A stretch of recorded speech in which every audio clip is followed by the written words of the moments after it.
Assalamualaikum. Jangan lupa like, comment, and subscribe. Bye.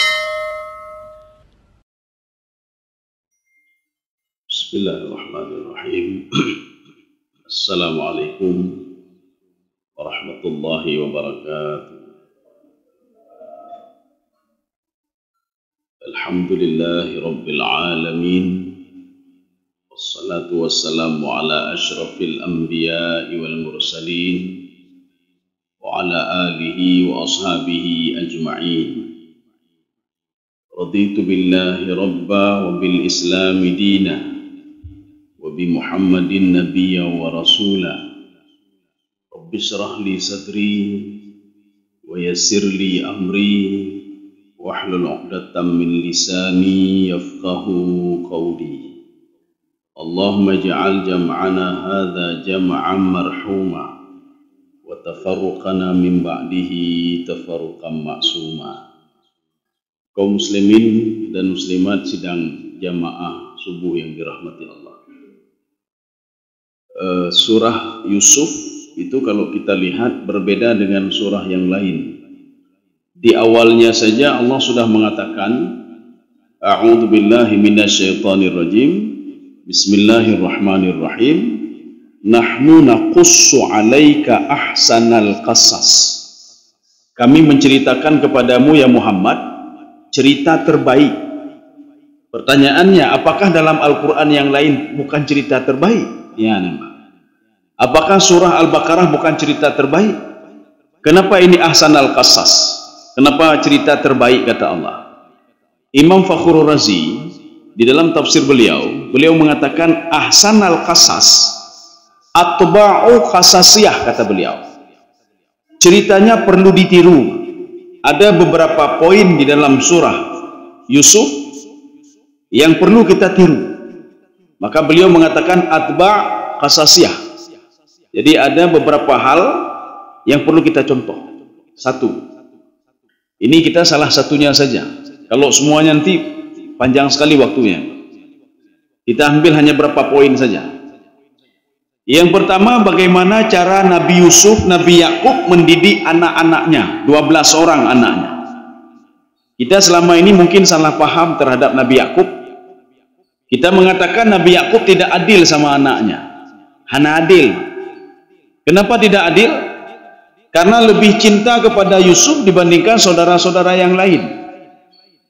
Padahal Nabi Yakub alaihissalam mengumpulkan semua istrinya dan bertanya kepada istrinya, di antara anak-anak kita semua ini siapa yang kalian sayangi? Istri-istrinya tidak menjawab nama. Mereka tidak mengatakan Yusuf, Bunyamin, tidak. Tapi istrinya mengatakan as-saghiru hattal kabir, anak yang paling kecil sehingga dia dewasa. Salah satunya itulah Yusuf alaihissalam. Kemudian yang kedua, karena ibunya sudah meninggal, ya Mbak, ibu Nabi Yusuf sudah meninggal. Jadi makanya tidak salah kalau Nabi Yakub alaihissalam perhatian beliau itu kepada anaknya. Kemudian Nabi Yakub alaihissalam tidak pernah membentak anaknya. Hantai tena anu. Dari mana kita tahu? Nabi Yakub alaihissalam sudah mengetahui apa yang dilakukan oleh anaknya. Nabi Yakub alaihissalam mengetahui ini semua rancangan-rancangan 10 orang itu untuk membunuh Nabi Yusuf alaihissalam. Mana buktinya? Ketika Nabi Yusuf mengatakan, Nabi Yakub mengatakan, ini dalam surah Yusuf, bal sawwalat lakum anfusukum amran fasabrun jamil. Jadi Nabi Yakub mengatakan, alah, saya tahu apa yang kalian katakan itu. Lundupulun. Kalian sudah berbuat curang, kalian sudah membohongiku, saya tahu. Fasabrun jamil. Lulun sabar. Hana ketenaan. Padahal Nabi Yakub seorang nabi, beliau bisa tahu sebenarnya kejadian apa sebenarnya yang terjadi. Nabi Yakub alaihissalam sebelum kejadian hilangnya Nabi Yusuf, Nabi Yakub bermimpi. Faja'a asyratu dhi'ab, ada 10 ekor serigala yang mengejar Nabi Yusuf alaihissalam. Faqadima wahidun, satu serigala melompat ke Nabi Yusuf. Fasyaqqal arda, kemudian setelah itu tanah terbelah. Wadakhala Yusuf, Yusuf masuk ke dalam tanah itu. Ini mimpinya Nabi Yakub alaihissalam. Nabi Yakub tahu beliau seorang nabi dan rasul, bukan orang biasa. Bukan orang biasa. Beliau tahu betul Asharu Dhi'ab itu, 10 serigala itu adalah 10 orang anaknya selain Bunyamin dan Nabi Yusuf alaihissalam. Mereka ke 10 orang ini tidak senang kepada Nabi Yusuf. Nabi Yakub tahu, bukan tidak tahu.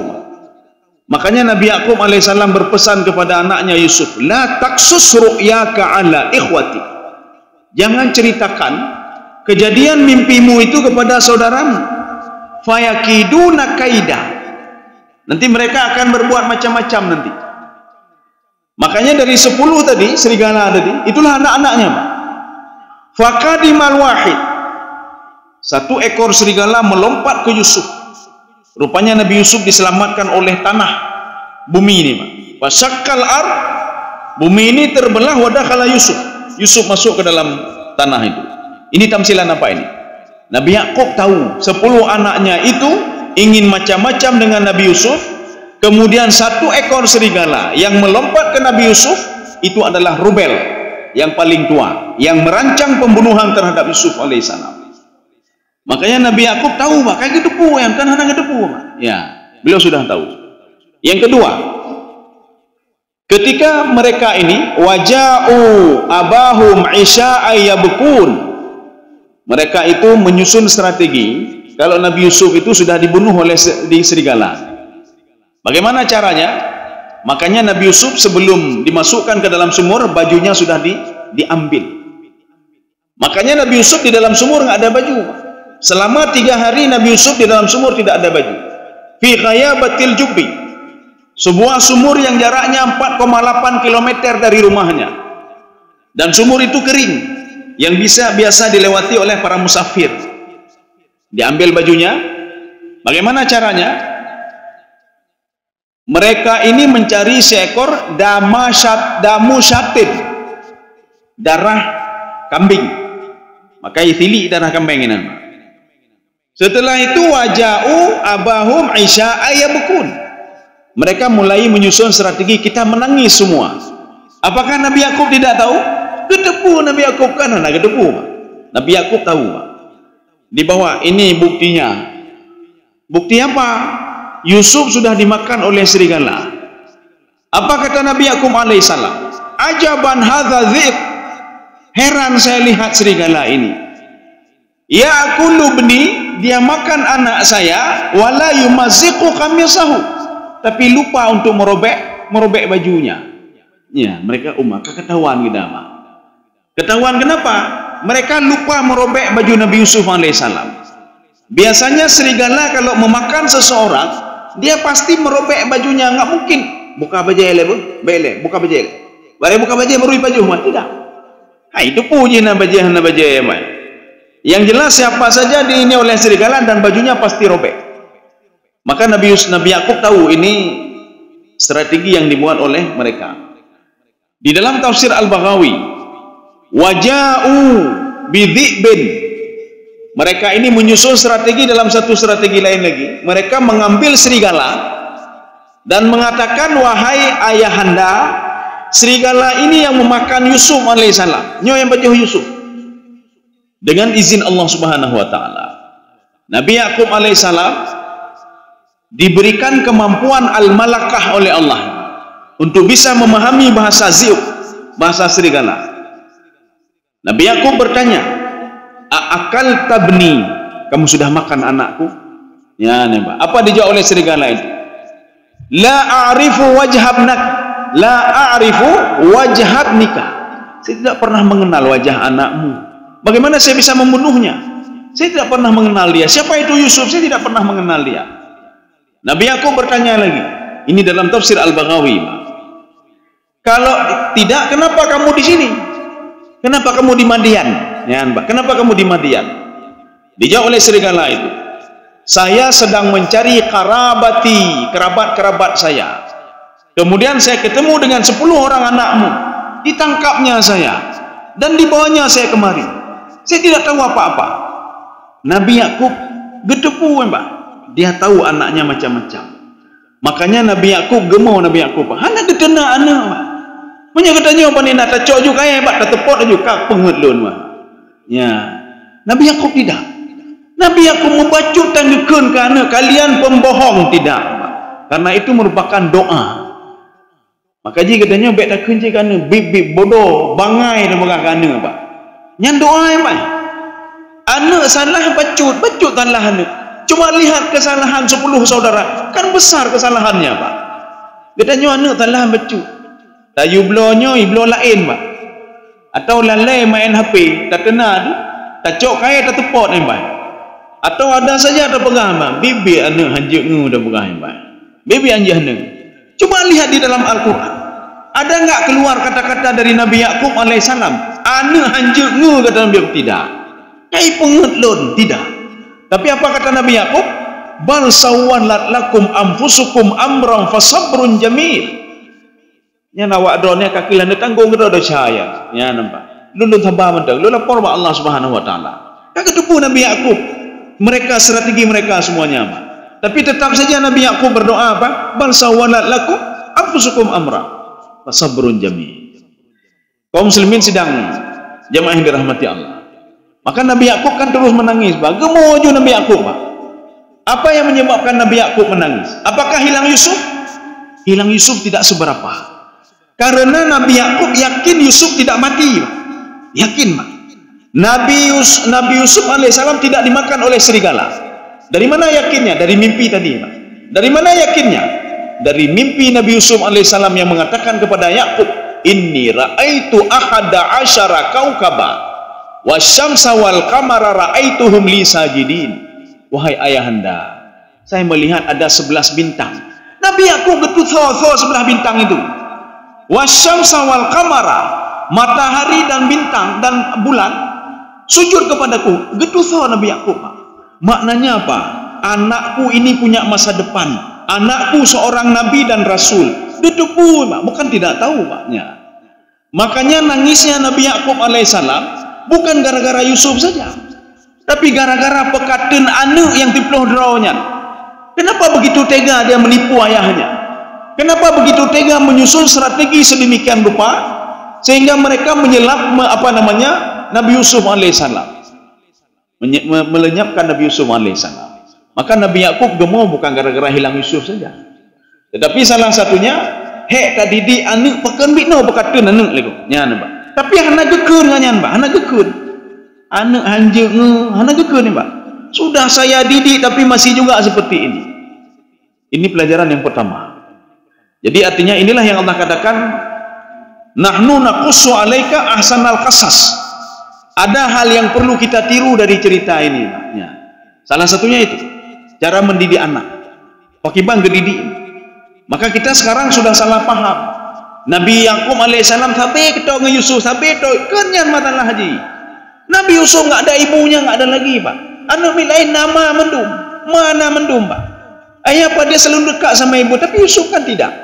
Ini alasan pertama. Yang kedua, Nabi Yakub sudah duduk dengan istri-istrinya. Ini bagaimana dengan anak ini? Kami sayang kepada dia hatta kabura, sehingga dia dewasa. Kalau sudah dewasa tidak ada masalah lagi. Berapa umur Nabi Yusuf alaihissalam? Ada yang mengatakan 9 tahun, ada yang mengatakan 12 tahun. Mana banyak mentang, Mbak? Ya, kan wajar. Cuma orang yang saudara-saudaranya ini mereka tidak paham. Tapi Nabi Yakub tidak mengatakan macam-macam kepada mereka. Walaupun 10 orang itu. Ya, makanya ini doa Nabi Yakub, maknya bal sawwalat lakum anfusukum amra. Hana kedena anak, Pak. 10 orang ini dalam sebuah riwayat ada yang menjadi nabi, Pak. Tapi bukan rasul, ada yang menjadi nabi, Pak. Ya. Mana buktinya? Ketika Rubel mengatakan, sebagian mengatakan bukan Rubel tapi Syamu'un. Ada yang mengatakan Yahuda. Kita bunuh saja Yusuf. Sehingga sebagian mengatakan yang sebahagian inilah menjadi nabi, Pak. Jangan bunuh dia. Kenapa keluar kata-kata jangan bunuh dia? Mereka tahu membunuh itu tidak bagus. Ya, Pak. Membunuh itu tidak baik. Seperti Nabi Musa alaihissalam ketika ketemu suku Kipti dengan Bani Israel sedang bertengkar, dia mendatanginya faqada alaihi, dia pukul yang suku Kipti tadi dan langsung mati. Nabi Musa takutnya luar biasa dan minta maaf pada Allah. Nabi Musa tahu membunuh itu tidak baik, tahu ya. Kemudian ketika Nabi Khidir alaihissalam itu membunuh anak kecil, padahal bukan anak kecil itu, syaban kafiran, kata Ibnu Abbas, qati'at tariq. Nabi Khidir tahu membunuh itu tidak baik, tetapi ini perintah Allah. Maknanya apa? Ada makna tersembunyi di balik pembunuhan ini. Bukan bunuh-bunuh saja, tidak. Ya. Kaum muslimin sedang jamaah yang dirahmati Allah. Ini poin yang pertama. Poin yang kedua. Ketika Allah mengatakan kepada Nabi Yusuf alaihissalam, ketika dimasukkan ke dalam sumur, apa kata Allah kepada Nabi Yusuf? Wa auhayna ilaihi. Ini kalimat ini ijaz hazaf namanya, Pak. Ada kalimat yang sudah dihilangkan. Wa auhayna ilaihi latunabbi annahum bima ala bi amrihim hadza wa hum la yashkurun. Jadi waktu itu turun malaikat. Ketika Nabi Yusuf akan dimasukkan ke dalam sumur, baju tidak ada lagi. Ketika dipegang tangannya mau dimasukkan, iram lama nih mbak, kayak pakai dalam iram mbak. Tapi Nabi Yusuf tidak menangis, mbak. Tidak menangis, tidak berteriak. Ya mbak. Kita nyoba nena, mak sampai unda kata kli. Bahkan tenggelam truk kena kamu meninggal mbak. Di antara sumurnya kamu meninggal mbak, karena stres mbak. Tapi tidak. Kenapa Nabi Yusuf tidak stres? Ketika itu turun malaikat Jibril. Apa kata Jibril? Wa auhayna ilaihi, kami mewahyukan kepada Yusuf alaihissalam, kamu tenang saja, kamu sabar saja. Ini hazafnya, Pak. Kamu tenang saja, kamu sabar saja. La tunabbi annahum bi amrihim hadza. Mereka akan mempertanggungjawabkan apa yang mereka lakukan. Ini mengandung kalimat perintah. Perintahnya apa? Allah memerintahkan kepada Nabi Yusuf alaihissalam, kamu sabar, kamu patuhi perintahku kamu. Makanya pelajaran bagi kita, setiap mematuhi perintah Allah akan diberikan sesuatu hal yang lebih oleh Allah Subhanahu wa taala. Kalau kita patuh pada perintah Allah. Perhatikan pada surah lain, ketika Allah Subhanahu wa taala memerintahkan kepada ibu Nabi Musa alaihissalam. Jadi waktu itu ibu Nabi Musa takut sekali ketika lahir anak laki-laki, karena Fir'aun sudah mengatakan setiap bayi laki-laki yang lahir itu harus dibunuh, harus dipohon. Rupanya lahir Nabi Musa alaihissalam, ibunya takutnya holon menyo bagi bancaranya. Ketika itu Allah mengatakan, saya menyuruh kepada ibu Nabi Musa alaihissalam an ardi'i, untuk menyusuinya. Kamu tenang saja, patuhi perintahku, kata Allah. Akhirnya apa? Ini melalui malaikat Jibril, sehingga ibu Nabi Musa alaihissalam mematuhi perintah Allah untuk menyusui Nabi Musa alaihissalam selama 6 bulan. Maka disusui 6 bulan. Rupanya setelah disusui 6 bulan, waktu itu kejadian ini dilihat oleh salah seorang Bani Israel dan melapor kepada Fir'aun kalau wanita ini sudah melahirkan seorang bayi selamat selama 6 bulan. Ketika itu dia makin takut lagi. Allah Subhanahu wa taala memerintahkan lagi kepada ibu Nabi Musa alaihissalam, an alqihi fil yammi, dengar perintahku, kata Allah, lemparkan dia ke sungai. Secara logika tidak mungkin kita melempar anak ke sungai umur 6 bulan. Secara logika juga, ekna tayuan sedang enak-enaknya umur 7 tahun untuk salat, Allah kepada ayu temayang bahi main gede hemat. Setiap perintah Allah, perintah Rasulullah juga, muru auladakum bisalah, suruhlah anakmu salat. Maknanya ada makna tersembunyi di situ, Pak. Kalau kita patuhi, maka akan diberikan yang lain oleh Allah Subhanahu wa taala. Makanya Allah mengatakan kepada ibu Nabi Musa, lemparkan dia ke sungai. Kamu jangan takut, kamu. Inna raduhu ilaik, akan saya kembalikan dia kepadamu. Tapi dengan syarat kamu patuh kepadaku, kata Allah. Akan saya jadikan dia seorang rasul. Tapi kamu tenang saja, kamu patuh dulu kepadaku. Kalau kita kan tidak. Ketika diperintahkan oleh Allah untuk salat, Allahnya kabeh hoten dia aku pun dah sembahyang, Pak. Ketika diperintahkan bayar zakat, Allah ka bayi zakat lom. Ini kan barunya laba-laba ban ya golem. Jadi jangan pikir yang lain dulu, Pak. Setiap perintah Allah lakukan saja, apapun itu. Walaupun secara logika tidak masuk akal. Ya. Secara logika tidak masuk akal. Bayi yang baru berumur 6 bulan sudah disuruh lempar ke sungai. Tapi Allah mengatakan, saya akan tepati janji saya kalau kamu patuh kepada saya. Tapi kalau kamu tidak patuh kepada saya, tidak pernah akan saya tepati janji saya. Maka katanya Mbak Dro, apakah selama ini kita sudah patuh pada perintah Allah? Jangan pernah selalu bertanya, ya Allah, apakah hantar nejoknya kelun, hantar nejok je kelun. Karena katanya hendak patuh kepada Allah. Nabi Isa alaihissalam di dalam kitab A'malul Qulub yang dikarang oleh Dr. Yasir Burhami, ketika beliau berjalan di atas air, Bani Israel bertanya kepada beliau, kaifa tamshi 'alal ma'? Kamu kok bisa berjalan di atas air? Apa kata Nabi Isa alaihissalam? Ittaqillah, bertakwalah kepada Allah. Jalankanlah perintah Allah. Jalankanlah apa yang disuruh oleh Allah Subhanahu wa taala. Niscaya apapun akan diberikan oleh Allah. Perhatikan, ada sebuah hadis Rasulullah. Barang siapa yang mengamalkan ilmu yang sedikitnya. Terima kasih.